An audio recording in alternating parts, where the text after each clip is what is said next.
Exam practice, test 2. Listening, part 1. You will hear a number of different recordings and you will have to answer questions on what you hear. There will be time for you to read the instructions and questions and you will have a chance to check your work. All the recordings will be played once only.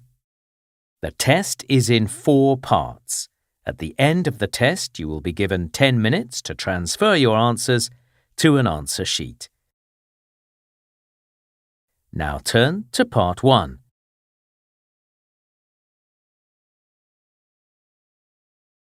Part 1.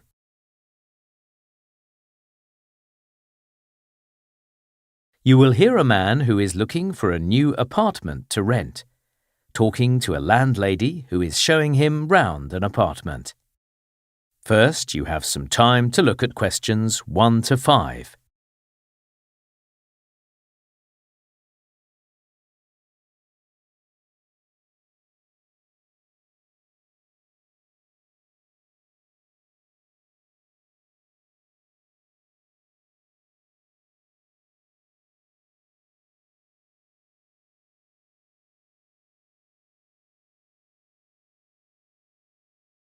Now listen carefully and answer questions 1 to 5. Hello, Andrew, isn't it? Hi, yes, that's right. And you must be Mrs. Jones. Yes, I am, but please call me Mary. Come in and I'll show you the apartment. Great, thanks. I'll just make a few notes as we go around, if you don't mind. That's fine. So first, a few general points, Andrew. You probably saw in the advert that the apartment is partly furnished. That's okay. I've got a bit of furniture myself. And also, please, pets are not permitted in the apartment. No problem. I don't have any. Well, shall we start in the kitchen? It's through here. Oh, it's nice and big, isn't it? Yes, a good size for a one-bedroom apartment. It's got everything you'll need. The dishwasher is quite old now, but it's very reliable. And I've just replaced the fridge, so that's never been used. Great. It all looks really good. Well, follow me through into the lounge, Andrew. Here we are. I like the wooden floorboards, but I might want to put down a rug on the floor as well, if that's okay. Oh, yes, of course. I've also got lots of books. Well, as a matter of fact, I've just arranged for a builder to come and put up a set of shelves on that wall there. So that'll be convenient for your books. That'll be great. Then, is that the bedroom through there? Yes, that's right. Come through. There's a nice big wardrobe and a chest of drawers. Yes, plenty of storage. But if I wanted a lamp beside my bed, I guess I'd need to provide that myself? Yes, you would. That's no problem. I've got one that'd do. And then this is the bathroom. It's only a small space, so there's no bath, just a shower. And the water heating, that looks like it's gas, right? Yes, electricity is more expensive in my view. You're probably right. Before you hear the rest of the conversation, you have some time to look at questions 6 to 10.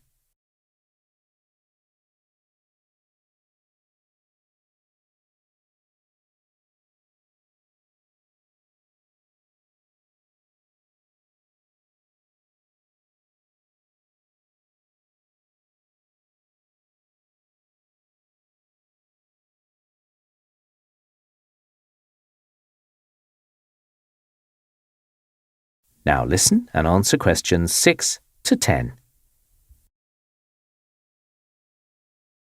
Well, I really like the apartment, Mary, and I'd like to take it if that's okay with you. Yes, absolutely, Andrew. I'd be delighted. So why don't we have a look at the tenancy form? We're supposed to fill that in together. Yeah, sure. Now, I've got a form here. So first of all, I need some of your details. What's your full name, Andrew? It's Andrew Connaught. That's spelt Connaught.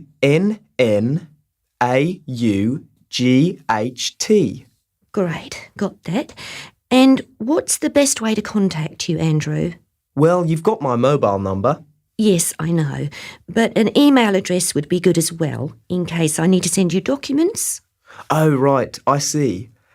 Well, my email is andrew171@interglobe.com, spelt INTERGLOBE. Great. OK, thanks. Then I really need an identification number of some sort. Oh dear, I haven't got my passport with me. A driver's licence number will do. Oh right, I've got that. Hang on. It's E7382991TP. Right. Good. So, now, just a few tenancy details. When would you like to move in? Well, as soon as possible, really. Right. Well, like I mentioned, there's a builder coming. That's on the 4th of April. So, really, any time after that's fine. The 4th is a Friday, isn't it?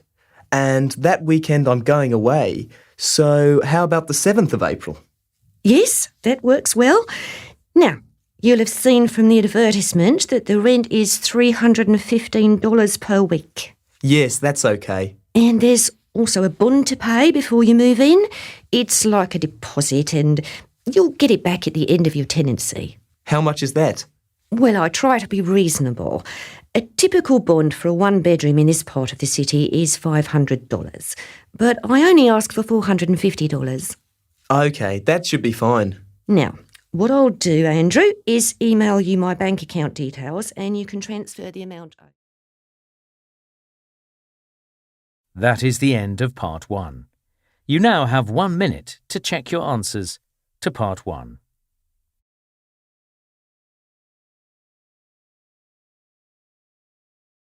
Exam practice, Test 2, Listening, Part 2. You will hear a radio announcer talking about entertainment events that are taking place this weekend. First, you have some time to look at questions 11 to 15.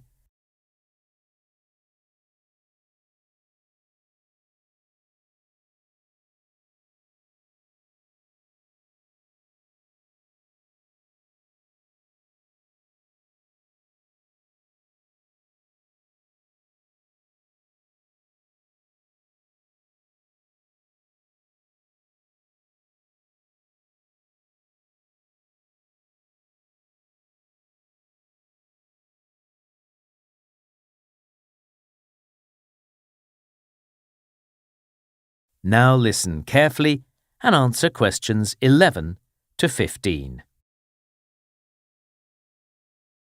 Okay, so next up on this morning's show, Dan Johnson's going to tell us what's on in the city this weekend.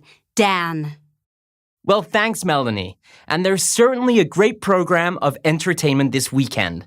Something for everyone. So first, it's the Writers' Festival again. And just like last year, the festival has attracted more than 250 writers from around the world. The writers will be talking about their latest books, and there's always an opportunity for audience members to ask the writers about their work. In the past, the festival has been based at the Victoria Theatre, which wasn't really big enough. So this year, they're going to be using a number of other venues as well. More information and tickets are available from the website. Now, something I'm really looking forward to is wearable art on Saturday evening. This fashion show's always been held in the capital, so it's very exciting that it's coming to our city for the first time, and I've already got my ticket. And they've just announced a 20% discount on all tickets to encourage a good turnout. Tickets can be bought online or at the door. Something slightly different is Ocean Times.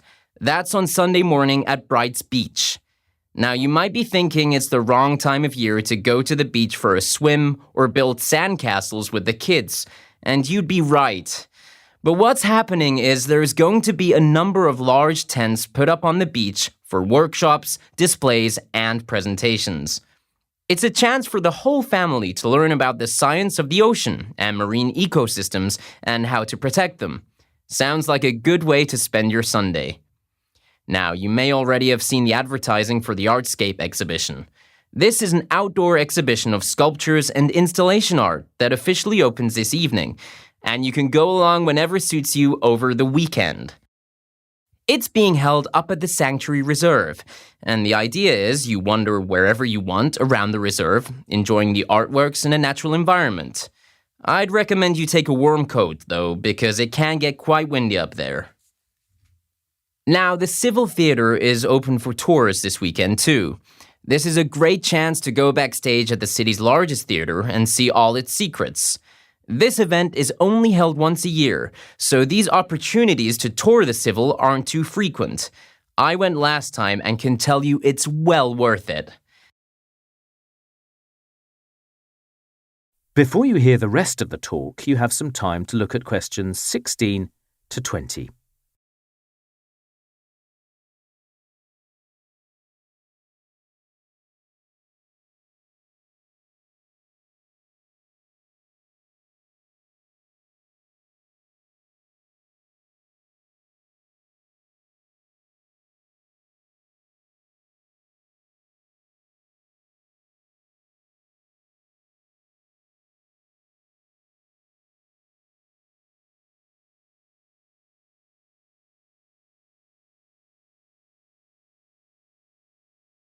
Now listen and answer questions 16 to 20.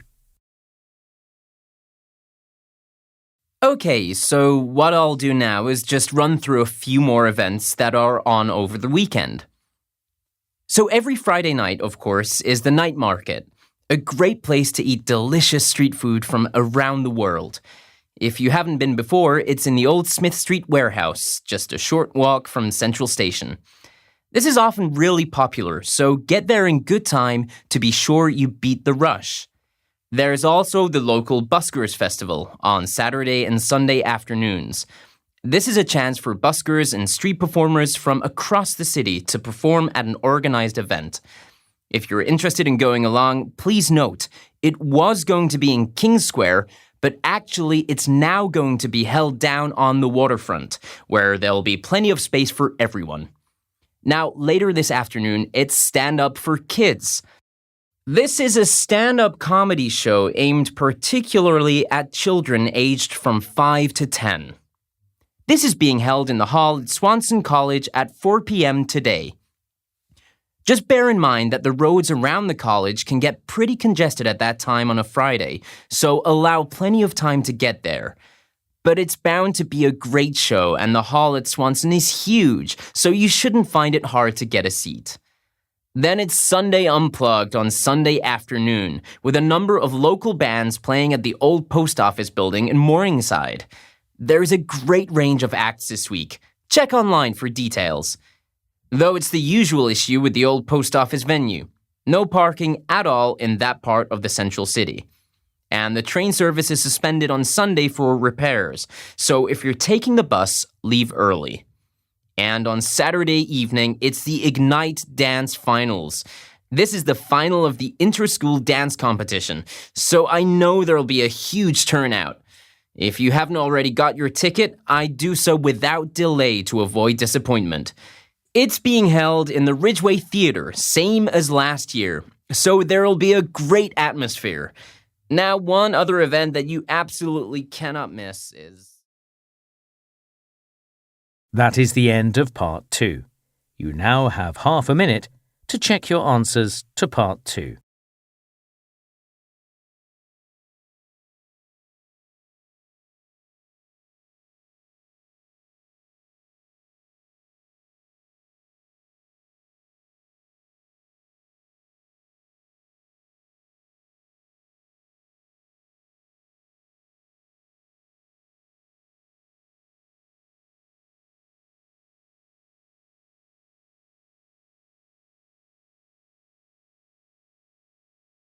Exam practice, test 2, listening, part 3. You will hear 2 early education students called Maya and Daniel talking about research into how babies and children learn. First, you have some time to look at questions 21 to 26.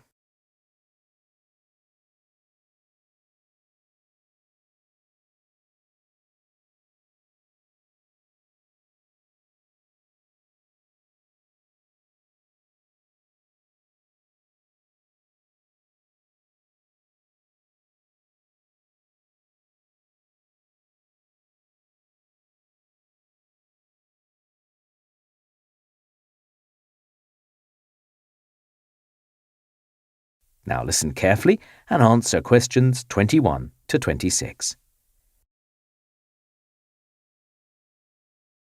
So, Daniel, shall we compare a few ideas for our assignment on how babies and children learn?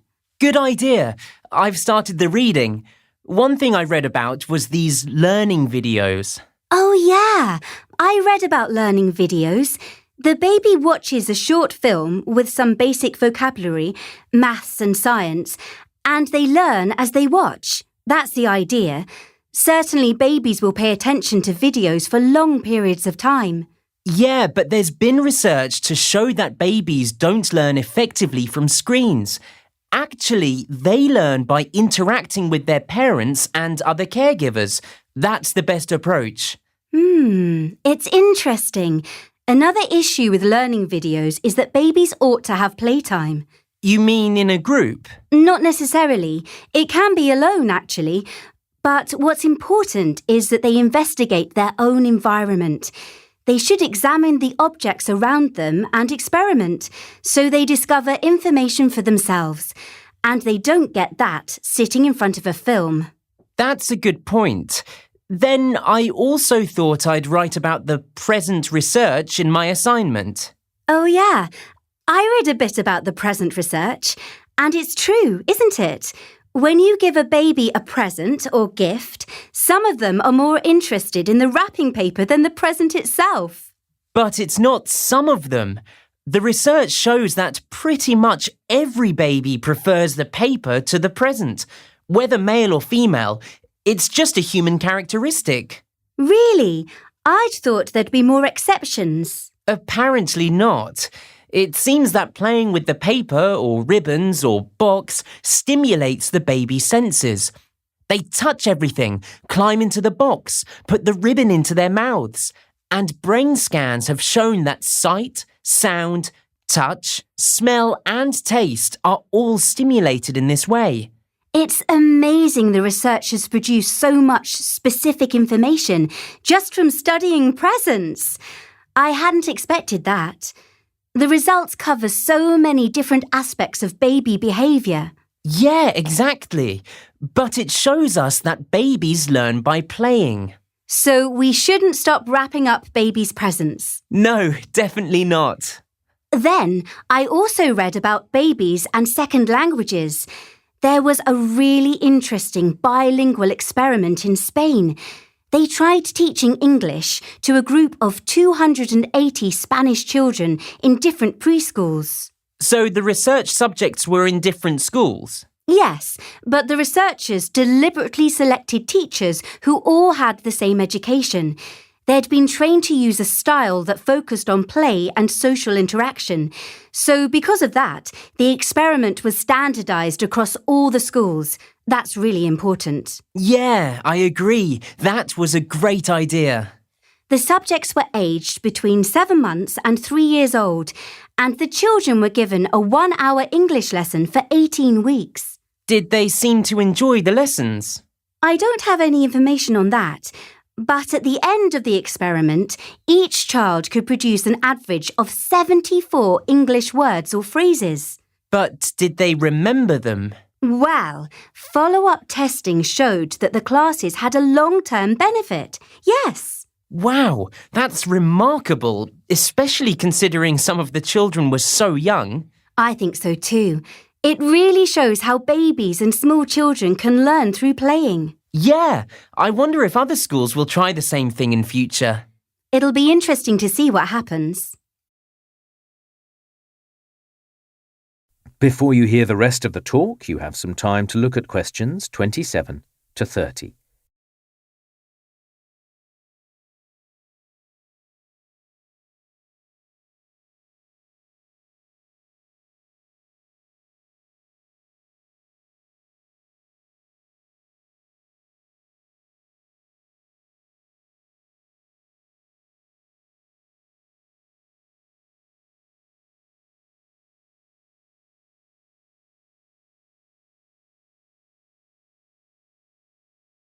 Now listen and answer questions 27 to 30. So, Maya, let's discuss some more ideas about how babies learn. What other research have you read about? Well, I read about Dr. Pritchard's study. In her experiment, babies were given toys to play with, and their caregivers sometimes repeated the same movements as the baby and sometimes did something different. And Dr. Pritchard monitored the baby's electrical brain activity. The results showed that babies were happiest when parents or caregivers imitated their behaviour. Maybe that could be used as a teaching tool. Yeah, absolutely. Then I read about a study of 3-year-olds. This was interesting. The researchers experimented by doing things like dropping a pen or knocking something off a desk. And did the children do the same thing? No. What they often did, though, was pick up the pen. They wanted to give someone assistance if they could, if they thought someone else had a problem. So I think that shows how babies are more likely to learn by working with caregivers and teachers rather than in isolation. Then have you heard of Professor Michelson? Is he a linguist? You're thinking of someone else. Professor Michelson did a study where babies had to push buttons. Some buttons switched on a light and some didn't. And after a little experimentation, the babies nearly always pushed a button that switched on a light. You mean they knew the light would come on? Professor Michelson thinks so. He believes they recognised that a certain thing would happen as a result of a certain action. So maybe that has implications for learning. Interesting. I also looked at a study in the United States. This showed that babies as young as 16 months have some knowledge of how language is structured. In a simple sense, they seem to know the function of nouns and verbs, and the researchers believe this is linked to the way they learn the meaning of new words. Oh, really? Amazing they start so young. I'd like to read about that study because that sounds so amazing. That is the end of Part 3. You now have half a minute to check your answers to Part 3.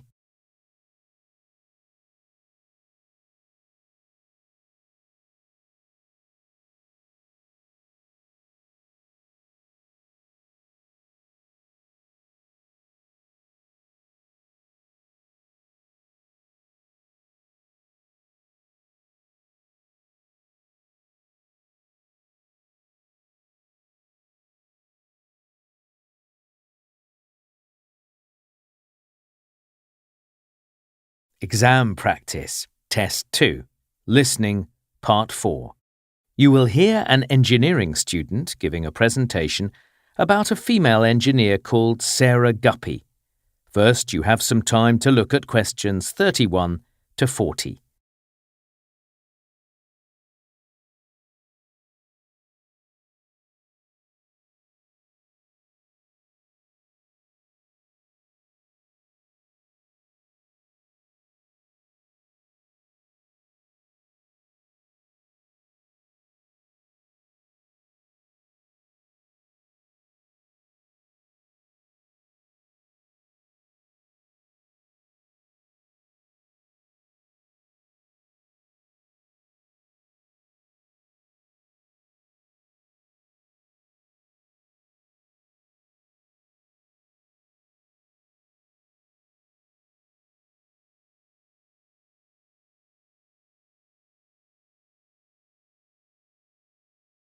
Now listen carefully and answer questions 31 to 40.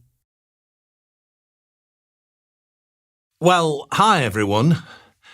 In my presentation today, I'm going to be talking about Sarah Guppy, a female engineer in Britain in the 19th century. So first, some background. So in Britain at that time, there weren't many women engineers. But the 19th century was a time of great change in Britain, and women were becoming increasingly active in many aspects of society.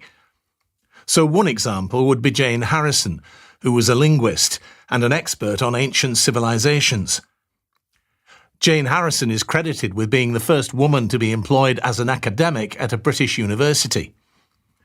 And slowly, women were being employed in more fields during this period. let me just give you a few statistics to illustrate.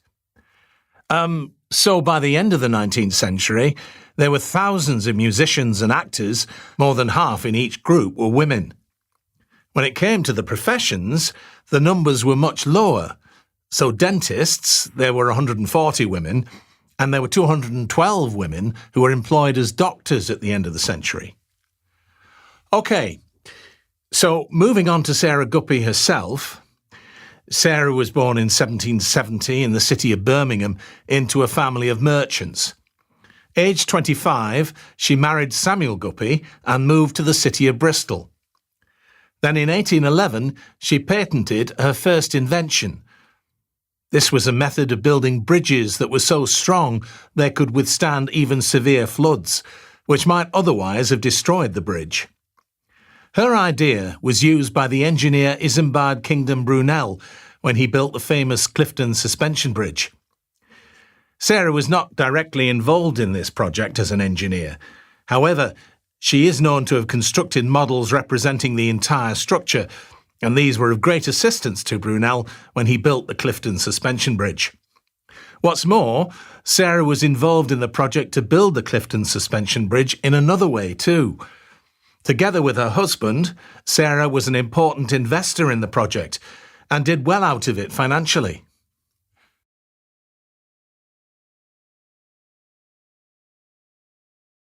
However, Sarah's talents as an engineer and designer went beyond bridges. One of her inventions was the so-called barnacle buster. This was a device that increased the speed at which ships could sail by preventing tiny creatures like barnacles growing on them. Sarah also had an interest in railways. Now, the 19th century was a time when a huge number of railway lines were being built across Britain. Frequently, this involved digging cuttings, where the railway line was cut into a hill. And Sarah encouraged trees and vegetation to be planted in cuttings to reduce the problem of erosion, a technique that is still commonly used today. I'd also like to mention that some of Sarah Guppy's machines are quite amusing when we look back at them today. One that stood out for me was a machine that made tea, kept toast warm, and boiled an egg all at the same time, so you could sit down for a typical British breakfast without waiting for anything. It's quite strange to look at, but I guess it might have been convenient. Then there was one area where Sarah was really ahead of her time, because she designed an early type of equipment that's very common today. This was a sort of gym machine that you could keep at home. And in the last 150 years or so, that's an industry that has really taken off. OK, so in conclusion, what can we say about the career of Sarah Guppy? She certainly wasn't the only woman engineer in 19th century Britain. I mean, for example, there was Ada Lovelace, who is sometimes described as the first computer programmer, and Hertha Marks Ayrton, a mathematician and electrical engineer. But still, Sarah's contribution was highly unusual. Just by way of illustration, it's worth noting that it wasn't until 1906, 54 years after Sarah's death, that a woman studied engineering at university and graduated as an engineer for the first time. Now, one other thing about Sarah Guppy. That is the end of Part 4. You now have 1 minute to check your answers to Part 4.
That is the end of the listening test. In the IELTS test, you would now have 10 minutes to transfer your answers to the answer sheet.